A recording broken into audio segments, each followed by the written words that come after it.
share ng tatay ko noon, huwag kayong mawawala ng pag-asa. Huwag kayong mawawala ng pag-asa. Katulad din po, maaari ang tatay ninyo, ng tatay ko, pero napagwagyan din sa Panginoon. Idadalangin natin sila araw-araw. In closing, let us not imitate Nabal. Siya ay nanatili sa kanyang kasalanan at tumangging mabago. Siya ay hindi tumanggap ng mahusay na payo mula sa iba. Siya po ay naging makasarilit, itinago niya ang kanyang tinatangkilik at hindi nagbahagi sa iba. Bala pa, atin pong tularan yung example ni David. Hindi po yung example niya nung siya ay nagagalit. Kundi yung example niya na siya pumayag na humupa yung kanyang galit. Nang siya po ay payuhan ni Abigail. Siya po ay laang humupa mula sa kanyang galit at siya ay nakinig. Panghuling talata po sa Proverbs 9 verse 8 and 9. Huwag mong sawayin ang manglilibak. Do not correct a scoffer. Baka ipagtanim ka niya, lest he hate you. Rebuke a wise man. Sawayin mo ang pantas, and he will love you. At kanyang iibigin ka. Well, let us be wise. Wise men. Wise men. And finally, yun. Nais kong basahin ito. Sa araw na ito ng mga ama, naway magsindi ang Diyos ng isang pagkilos sa mga kalalakihan ng ating iglesia na babasag sa matitigas na puso at gawin tayong mapagkumbabang David sa halip na matigas na puso sinabaw. Men, alam ko na malayo pa ang ating lalakbayin, pero the journey continues. Ang paglalakbay ay nagpapatuloy. Sabi nga ni Solomon, kay Haring Solomon, be a man. Magpakalalaki ka sa tamang paraan. Po yung macho image ng lalaki, hindi po yun ang tunay na lalaki talaga. Kung hindi yung ipinipinta ng salita ng Diyos sa atin. I'm pretty sure merong pag-pray po para sa atin mamaya. Kaya at this point, I'd like to call all the students, pupils and students, mga nag-aaral, elementary, high school, and college. In praying for them, I'll be praying also for their parents as well, of course. Pero sila na lang. Lahat ng mga nag-aaral, punta kayo dito. If anyone lacks wisdom, let him ask from the Lord. Sabi po ng salita ng Diyos. Sino man ang, kahit nagba-masters, yung mga nagba-masters dyan, sama pa rin kayo, estudyante pa rin kayo. Hallelujah. Sa harap yung mga maliliit. Mga maliliit. Congratulations, you made it again this year. Pero mga kabataan na gustong mag-aral, hindi po nakapag-aral ngayon. Makinig kayo mabuti mga kabataan. Maraming gustong mag-aral, hindi nakapag-aral ngayon. Kaya blessed kayo. Si Sarah may kinukwento siya sa amin. Classmate niya. Senior year na. Nasaan siya ngayon? Nasa palengke, naghahanap buhay. Hindi nila kaya. Kaya magpapalad kayo mga kabataan. Hello, listen to me. Alam kayo sa akin. Magpapalad kayo na kayo nakakapag-aral. Amen ba? Parang ang hina. Okay. Kaya habang nagpipray kayo para sa sarili niyo, pagpipray niyo rin yung magulang ninyo araw-araw. Na provides for your needs. Hindi sila magkasakit. Ma-promote sila, kung nagninegosyo sila, kumita. Amen? Amen? Praise God. Hallelujah. Thank you, Lord.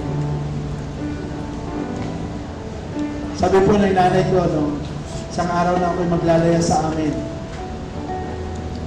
Sabi ng nanay ko sa akin, gagawin niya ang lahat. Magdumugo man ang kanyang paa. Pag-aaralin niya. Pag-aaralin niya kanya. Hindi ko makalimutan yung sinabi ng nanay ko ngayon. Kahit noon hindi ko naiintindihan, hindi ko na makalimutan. Ibig sabihin gano'n yung intensity o yung degree ng isang magulang na nagnanasa mga pagpaaral lang. Mapalad tayo na may nagpapaaral sa atin. Magulang man natin, tita man natin, lolo man natin, sino man sila. Yung mga scholars dito, by humanitarian reason, mga academic scholars dito, gusto ko makita ninyo, si Lord pa rin yan, ibibigay sa inyo. Lahat po lahat ay manalangin. Join me as we pray for our kids. Salamat, Panginoon, sa bawat isang mga bata, kabataang ito, O Lord. Panginoon, from elementary to high school to tertiary levels, students, O Lord, that we have in this church. Dalangin ko, Panginoon, ikaw po ang gumabay sa kanila sa buong isang taon, O God.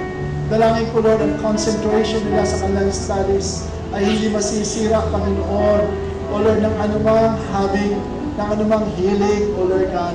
At maging, Panginoon, ang kanilang emotions, Lord, Panginoon, para sa iba, opposite sex, O Lord God. Yung mga ligawan, O Lord God, na nangyayari sa mga kabataan. Huwag silang mag-waste ng kanilang time, Panginoon, sa unnecessary computer usage, Panginoon, mga games, O Lord God, o kaya ano pa man. Kundi, Lord, ituon nila at magamit lang computer sa kanilang research, Lord God. Neither, Panginoon, yung mga sports activities, O Lord God. Panginoon, yung mga scholars sa kanila, kung meron man, scholars because of sports, because, Panginoon, may extracurricular activities sa kanilang school. Dalangin ko, Panginoon, na hindi makahinder yon sa kanilang studies, Lord. Na sila laging free para mag-aral, O God. Mabigyan kanila ng kapurihan, Panginoon. At mabigyan na kanilang magulang ng kasiyahan na makita nila, Panginoon, that by the end of the year, ang iba sa kanila nakagraduate na at ang iba sa kanila, Panginoon, ay nag-move up naman. Father God, ingatan mo ang aming mga anak sa mga maling impluensya, O Lord God, sa mga maling turo ng siyensya, O Lord God, sa mga maling impluensya, Panginoon, ng kanilang mga guro, kanilang mga kaklase, O Lord God. I-protect mo ang aming mga anak, Panginoon, sa mga batang nambubuli, Panginoon. Lord, yung mga nakot sa kanila, O God. Lord, protect mo sila, O Lord God, sa mga gayon. Lord, dalangin po namin na nawa, matapos sila na namang muli ang taon ito, Panginoon. Masikap na pag-aaral. Pagpalain mo po sila. Tulungan mo ang mga magulang, Lord, to provide for their needs, Lord. Panginoon, araw-araw yung kanilang pambaon, yung kanilang allowance, O Lord. Yung mga kailangan, Panginoon, mga extra para sa mga projects sa school, dalangin po namin na ikaw din naman po. Father God, wala kaming ibang tupayo sa iyo kundi ang aming mga anak. And we pray for them, O Lord God.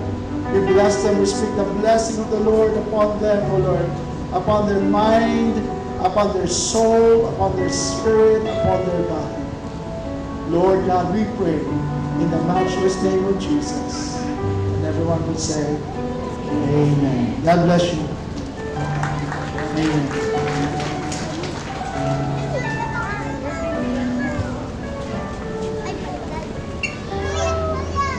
Amen.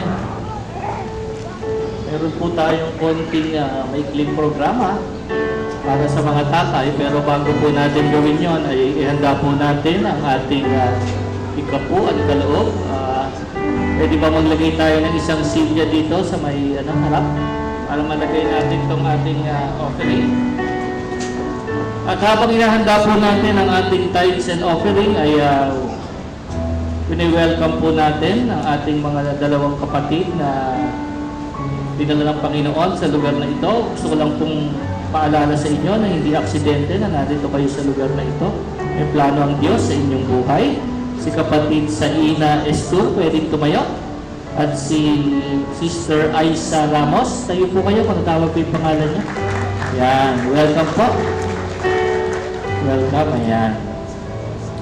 At habang inahanda po natin yung ating ikapu at kaloob, ay meron na po tayong Sunday Bulletin. Nandito po yung mga announcement na nasa likod. At wag po natin din kalimutan yung ating mga sinusuportahan sa ating mga missions.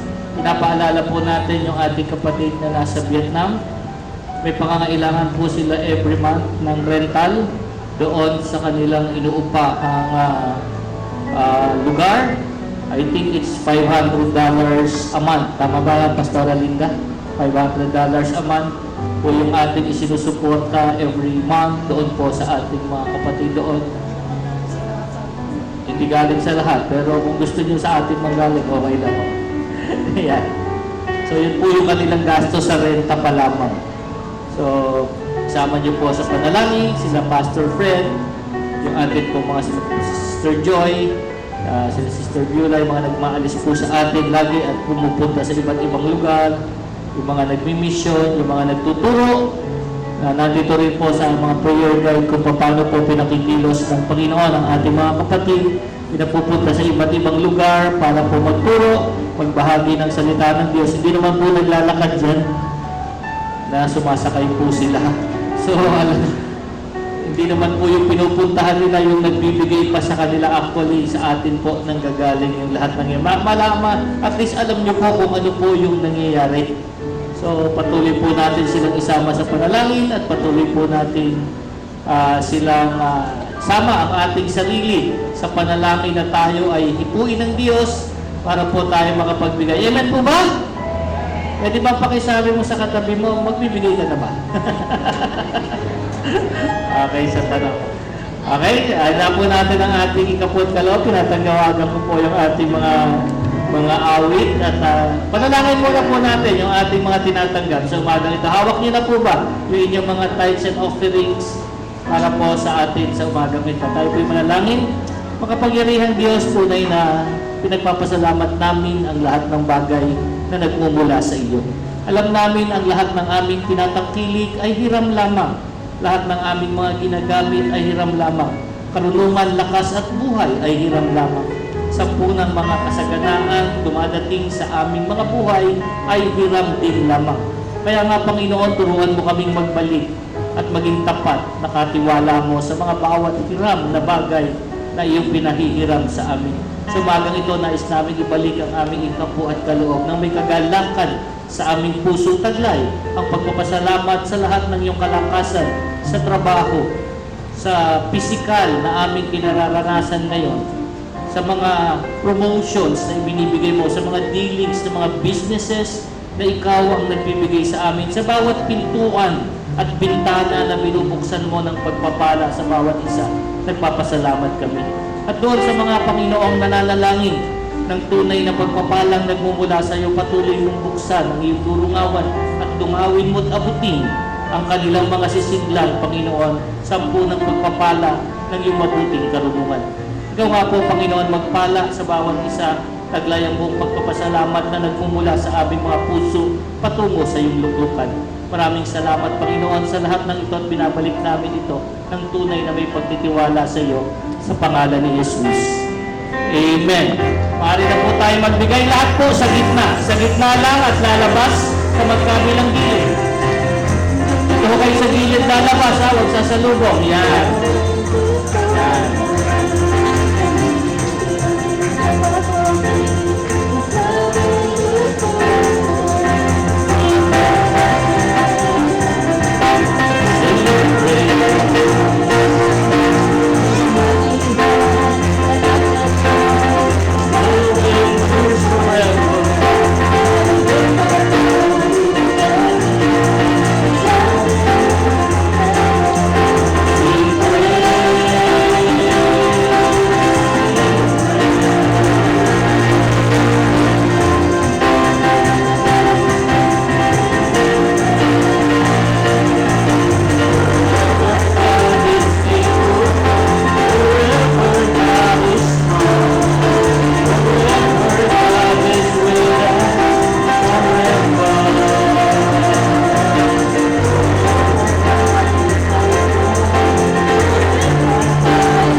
Alam ko may plano na naman ito ngayon. Ito ang tanong na trivia kay Pastor Al. Ano ang pagkakapareho ng Mother's Day at Father's Day? Ha? Hindi. Lalaki pa rin ang gagastos mamaya. Mas marami. Kasi kahit Mother's Day, yung lalaki pa rin. Father's Day, lalaki pa rin. Okay. Pwede na po ba kami isama doon sa paggastos na yun? Siyempre po, tayo bumabati ng Happy Father's Day, Happy Tatay, Ama, na day sa inyo pong lahat. At bago po natin ipanalangin yung ating mga tatay, panungayin po na natin yung ating mumunting MVP. Then tawagan po si Janelle at si Kuya, si Darius para sa ating special number.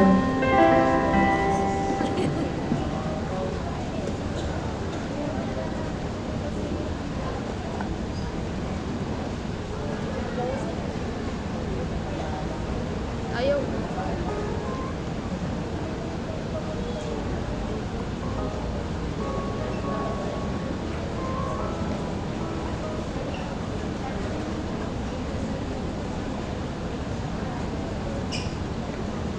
Saksak mo ba kaya? Wala po. Asa?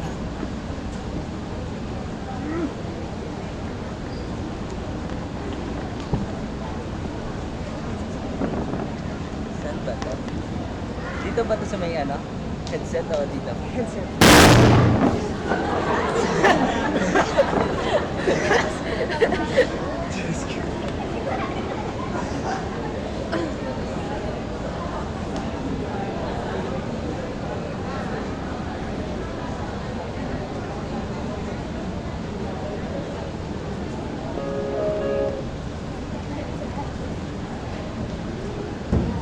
Ay.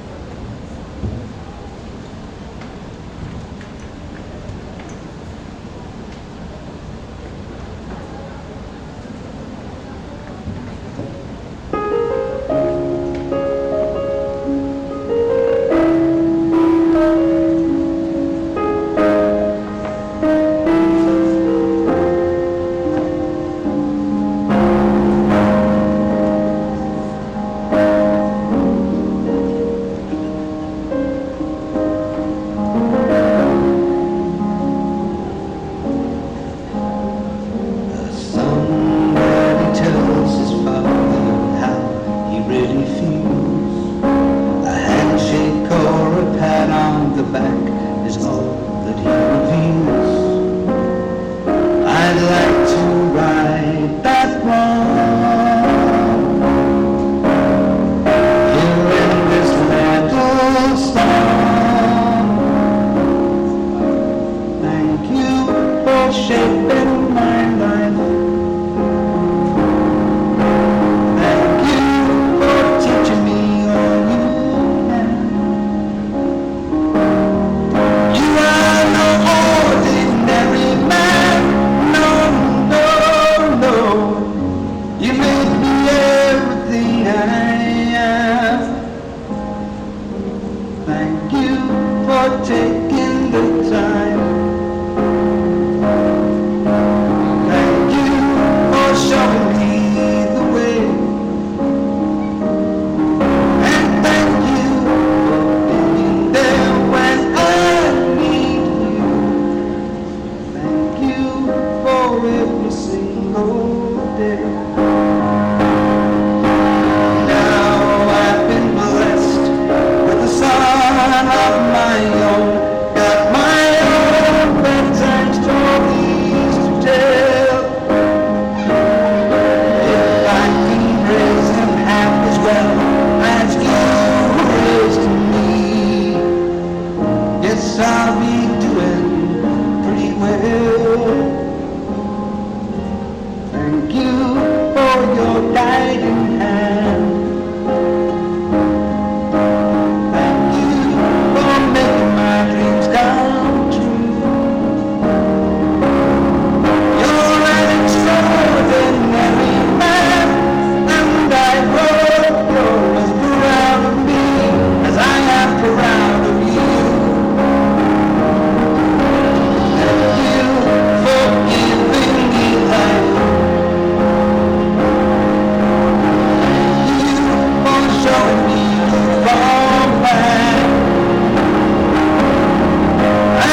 isa punto po nito, inaanyayahan po namin lahat po ng ating mga tatay doon po sa likod.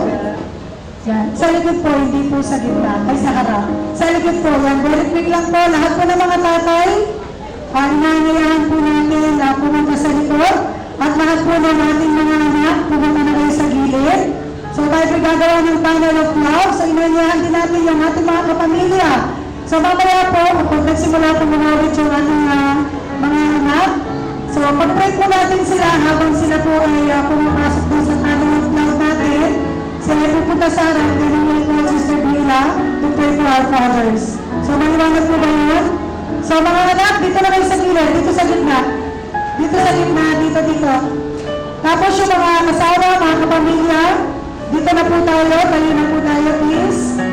Okay, pagdaan po ng ating mga tatay, let's give after prayers, tayo po ay makita po natin yung mag-ibig natin sa kanila sa pamamagitan ng ating mga panalangin sa ating mga tatay. 2 by 2, later pwede po kayo pumasok din, dito po kayo sa harapan. Yan. Okay mga anak, sige ready na tayo. Later natin ibibigay yung ating mga regalo pagkatapos po ng prayer ni Ma'am Beulah. Okay, sige po, yung mga membro po ng bawat area, nais po ipag-pray yung pastor nyo, yung mga leaders nyo, yung mga workers nyo, yung mga tatay po natin, as they come in, as they pass the panel of love, tayo po ay magbigay ng mga panalangin sa kanila. So ang gawain po nito, ang gawain po ng CCF, so we would like to invite everyone. Sige po, tayo po ito tumayo, tayo po ay magtaas ang ating mga kamay. Okay? So, sige po mga tatay, 2 by 2, you can freely come over and then stay in front.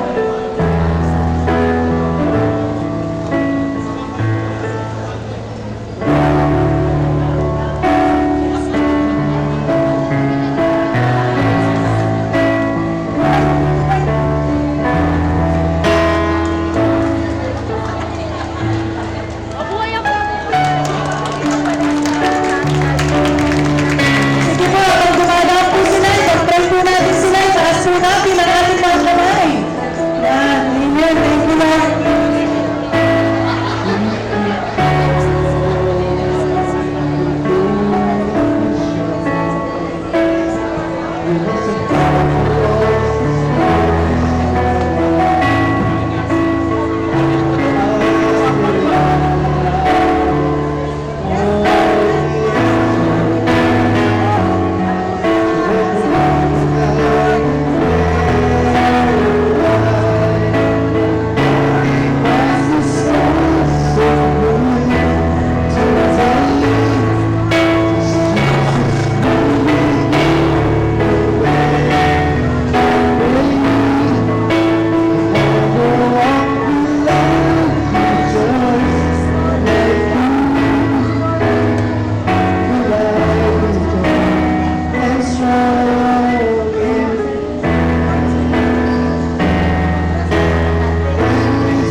Especially when you're lonely, when your heart is just trying to find its way.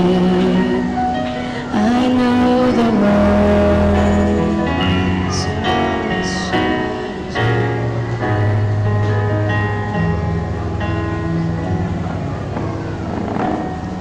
Our Heavenly Father, we're very thankful for each man that you have given in this church, Lord. Salamat, Panginoon, ikaw ang magbibigay sa kanila, Lord, this year ng greater portion of the spirit of the fear of the Lord.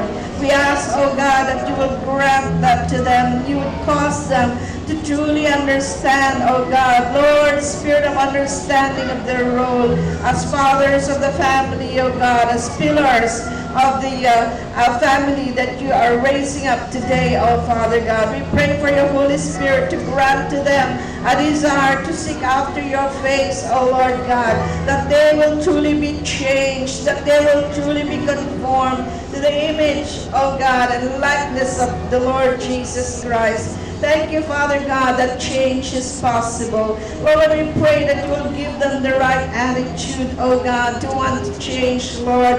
For when they are changed, oh God, the family is changed as well, oh God. Salamat, Panginoon, na ikaw ang magbibigay sa kanila ng biyayang ito, God. Grant them the strength, God. Grant them the grace to be able to do that this year. May we see, oh God, a change when we come back here next year, that, Lord, they would say, something has changed in my life. Even the Lord would say unto you this day that the Lord is preparing a new generation of people. Those that do recognize that this is a generation that is preparing for the coming of the Lord. Those that would recognize that even as Noah heard the word of the Lord, that there is going to be a change that's going to come when there was nothing in his mind or concept in his mind of how that change was going to come, because he has never seen rain, and yet he believed that the word of God was true. And so the Lord is saying unto you, as in the days of Noah, so shall it be in the coming of the Son of Man. Oh, that you will be a people that will be like Noah, that sought the Lord, that continue to say, Lord, I don't understand what I am doing, but God, I ask wisdom from you. Oh, that the Lord even would say unto you this day, that if you truly seek the presence of the Lord in your own life, oh, that you will see that you will have a change of life that you've never experienced before.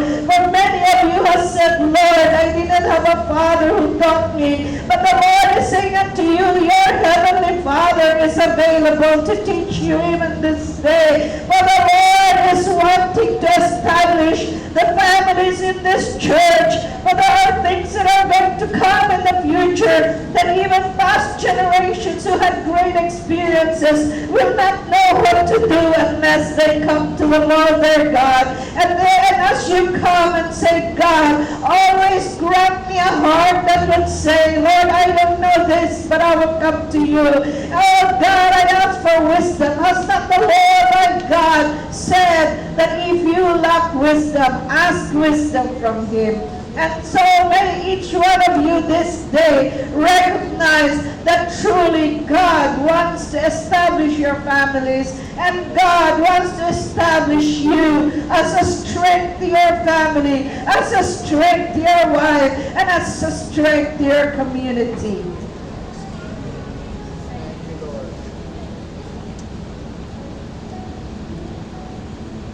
Amen. Para sa mga anak po natin na hindi pa nakapagbigay ng kanilang gift, you can come forward and give your gifts to our dads. At lahat po ng gustong bumati, at maaari din po kayo at malayan po kayo makapunta sa mga.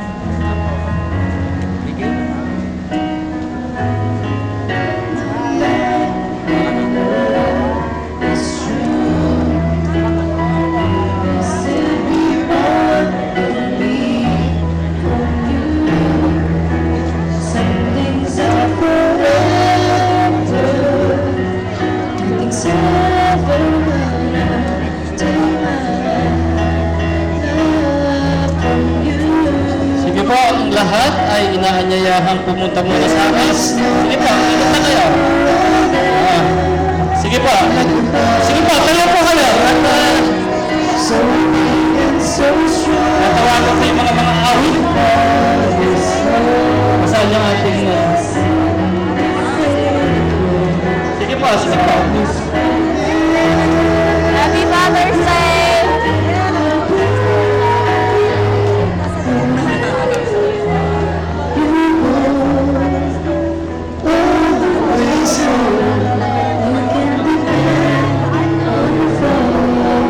Slow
pong lahat ay tumayo.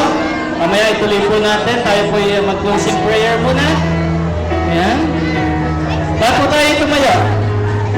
Ayan, mamaya ituloy po natin yung pagbati. Dahil ano na, 12:30 na. 12:30 na ba, 12:10. Bago tayo mapenalty. Kaya hindi ako Ayan, mamaya po ay... mamaya magpa-pictures po kayo. Ayan. Meron po tayong picturean pag may dala kayong camera. Ayan, pagka wala. Asan yung ating mga awit? Tit kayo dito. Tayong lahat ay manalangin. Sana pa. Manalangin po tayo ng pagpapalak. Hallelujah. Makapangyarihang Diyos, ang aming panalangin, ang iyong muka ay sumaamin sa tuwina. Ang iyong bisig ng pagyakap ang siyang manatiling nakalukob sa amin na tanda ng iyong pag-iingat at pag-iwas sa anumang karamdaman at pagsasabi at paglalapat ng kagalingan. Ang iyong banal na Espiritu ang nawang sumama sa amin sa bawat minuto ng aming buhay upang ang iyong karunungan ang siyang aming maging karunungan. At ang pakikisama ng banal na Ama, Anak at Espiritu ay sumaating lahat sa pangalan ni Jesus.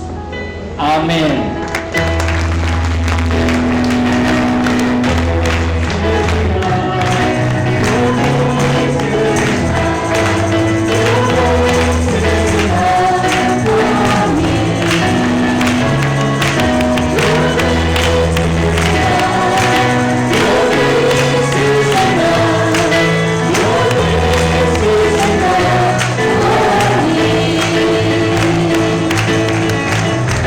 It's your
Happy ka. Ayan. Birthday. Ate Ara! Mamaya po kayo iniimbitahan ni Ara na sumakay sa elevator pababa. Oh, na ako sinabi yun lang.